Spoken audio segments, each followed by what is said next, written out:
Welcome two MB classes. आज हम on to function discuss करेंगे।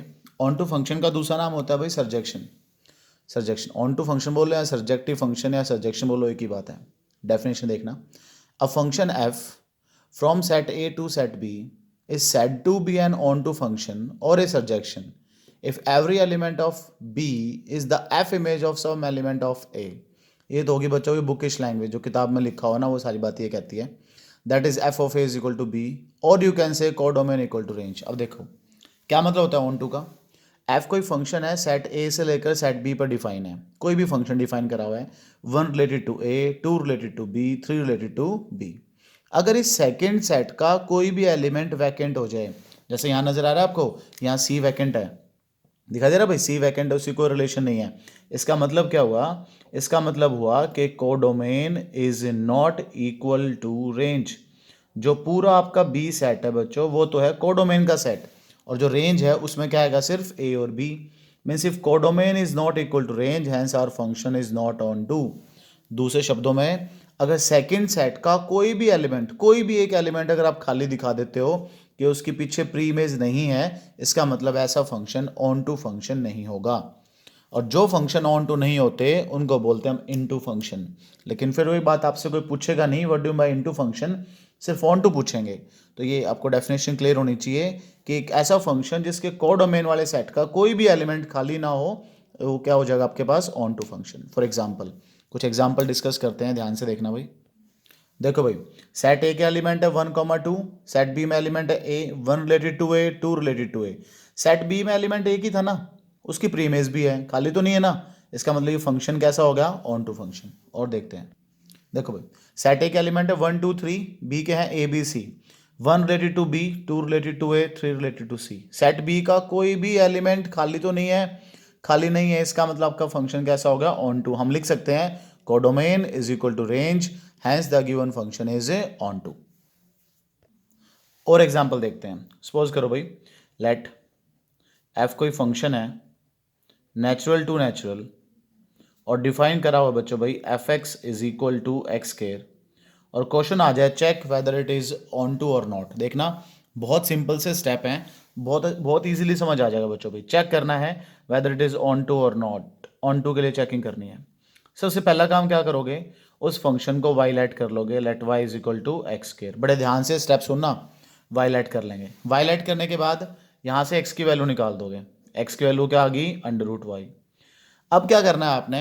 अब आपने y की जगह वैल्यू पुट करनी शुरू करनी है कोडोमेन से। कोडोमेन से दिख रहा है कोडोमेन, नेचुरल नंबर यहाँ y की जगह पुट करने हैं, और ये देखना है जो आंसर आएगा क्या वो इधर डोमेन में है कि नहीं है। अगर हर बार आपको इधर आंसर मिलता जाए, मतलब कोडोमेन इक्वल टू रेंज। लेकिन अगर एक भी एलिमेंट ऐसा मिल गया कोडोमेन का जिसको मैं y की जगह पुट करूं और उसका आंसर डोमेन से बिलोंग ना करे, इसका मतलब आपका फंक्शन ऑन टू नहीं है। फॉर एग्जाम्पल, ध्यान से देखना भाई, मैंने y को 1 पुट कर दिया। y को 1 पुट करके वैल्यू क्या आ गई? 1। तो 1 is equal to X. Is 1 belongs to natural number? Yes, ये तो ट्रू हो गया। और एक आधा और एग्जाम्पल पुट करते हैं। तो नेक्स्ट एग्जाम्पल में जो मैंने क्या करा, y की वैल्यू 2 पुट कर दी। जब मैं y की वैल्यू 2 पुट करूंगा तो मुझे क्या मिलेगा? Under root two. Under root two is equal to X. अब चेक करो, is under root two is a natural number? Not a natural number. मतलब एक एलिमेंट खाली होगा। जैसे ही एक सिंगल एलिमेंट खाली आ जाए, वैसे बस आप एक लाइन लिख दो। क्या लाइन है? Codomain is not equal to range, hence our function is not onto. Means ये फंक्शन जो है ऑन टू फंक्शन नहीं है। क्लियर होगी बात? और एक एग्जांपल बताता हूँ बच्चों भाई, ध्यान देना। फॉर एग्जांपल, सपोज करो एक फंक्शन डिफाइन है एफ रियल टू रियल, और लिखा हुआ है बच्चों भाई F X is equal to 4x+3। Check whether it is on to और नॉट। बच्चों चेक करने में टाइम लगता है, शो करना तो बहुत ईजी है ऑन टू। कैसे चेक करेंगे? अभी ऊपर रूल्स बताए थे, ध्यान से सुनना।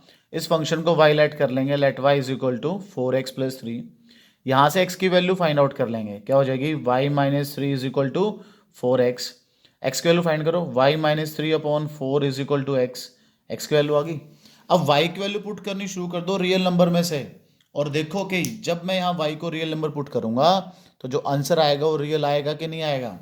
बच्चों इस दुनिया में जितने भी नंबर होते हैं ना, वो सारे रियल नंबर होते हैं, सिर्फ दो नंबर छोड़ के। दो नंबर कौन कौन से? जब किसी फाइनाइट नंबर के अपोन में जीरो आ जाए बच्चों, तो वो नॉट रियल होता है। जब किसी अंडर रूट के अंदर माइनस का साइन आ जाए बच्चों भाई, तो वो नॉट रियल होता है। अदरवाइज दुनिया में जितने भी नंबर हैं, जैसे भी टेढ़े मेढ़े जैसे भी नंबर हैं, कुछ भी हैं, वो सारे नंबर कैसे होते हैं? रियल होते हैं। तो ध्यान से देखना, यहाँ डिनोमिनेटर में जीरो तो आ ही नहीं सकती क्योंकि 4 है। अंडर रूट के अंदर कभी नेगेटिव नहीं आ सकता, इसका मतलब इसका सॉल्यूशन हमेशा रियल नंबर होगा। तो यहाँ से आप एक लाइन लिख सकते हो बच्चों, क्या? Codomain is equal to range, hence our function is on to.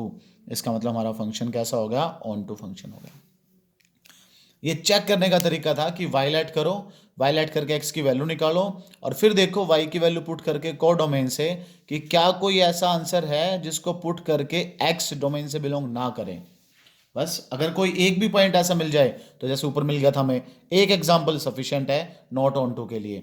Otherwise सोचो कुछ नहीं मिल रहा, सीधा लिख दो codomain equal to range, hence our function is on to.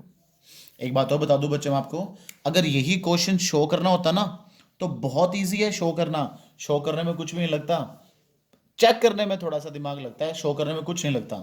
Violet किया, एक्स की वैल्यू निकाली, जो एक्स की वैल्यू आ गई उठाओ, एज इट इज फंक्शन में पुट कर दो, एज इट इज फंक्शन में पुट कर दो। 4 एक्स की वैल्यू क्या पुट कर दी? वाई माइनस 3/4 प्लस 3, 4 से 4 कटा, you are left with y minus 3 plus 3, 3 से 3 उड़ गया, you are left with y, hence codomain, बस ये बात लिख के, hence codomain is equal to range, and if codomain equal to range then our function is on टू। Hence codomain is equal to range, and if codomain equal to range then our function is on to। इतनी सी बात ही हमने prove करनी थी कि function on to हो जाए। बच्चों शो करना बहुत इजी है। दोबारा देखो, जो x की वैल्यू y उठा के फंक्शन में रख दो x की जगह, कट पिट के हर बार y बचेगा, हर बार y बचेगा। अगर y नहीं बचा इसका मतलब आपकी कैलकुलेशन ठीक नहीं है, दोबारा चेक करोगे। लेकिन ये प्रोसेस कब करना है? जब क्वेश्चन में लिखा है जी प्रूव करो आपका फंक्शन ऑन टू है। अगर चेकिंग करनी आए तो ऐसे नहीं करना, फिर रुक कर चेकिंग करनी है, ये काम करना है शो दैट वाले पोर्शन में। ठीक है, ये ऑन टू फंक्शन था बच्चों आपका। भाई कोई डाउट हो तो कमेंट बॉक्स में कमेंट करके पूछ सकते हो, और चैनल को लाइक कर दो, शेयर कर दो, सब्सक्राइब कर दो, जो घंटी सी का बटन है ना दबा दो।